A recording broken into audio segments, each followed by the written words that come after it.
आपलं स्वागत आहे। दुचाकी चालकासोबत मागे बसणाऱ्या व्यक्तीलाही हेल्मेट घालावे लागणार असून याबाबतची हेल्मेट सक्ती लवकरच सोलापूर शहर आणि जिल्ह्यात लागू होणार आहे। विना हेल्मेट दुचाकीस्वार व मागे बसणारा सहप्रवासी यांचा अपघात, मृत्युमुखी तसेच जखमींच्या संख्येत मोठ्या प्रमाणात वाढ होत आहे।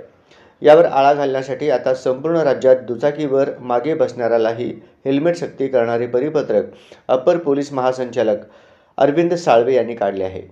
या परिपत्रकात राज्यातील सर्व पोलीस आयुक्त आणि पोलीस अधीक्षकांना हेल्मेट न घातल्यास सहप्रवाशांवरही कारवाई करण्याचे स्पष्ट निर्देश देण्यात आले आहे। रस्त्यावर होणारे अपघात टाळण्यासाठी मोटारसायकल चालकांना हेल्मेट सक्ती करण्याचा आदेश राज्य सरकारकडून यापूर्वी काढण्यात आला आहे। त्यापाठोपाठ आता मोटारसायकल स्वाराच्या मागे बसणाऱ्या सहप्रवाशांना हेल्मेट सक्तीने घालण्याचे आदेश अप्पर पोलीस महासंचालक वाहतूकचे साळवे यांनी काढले आहेत।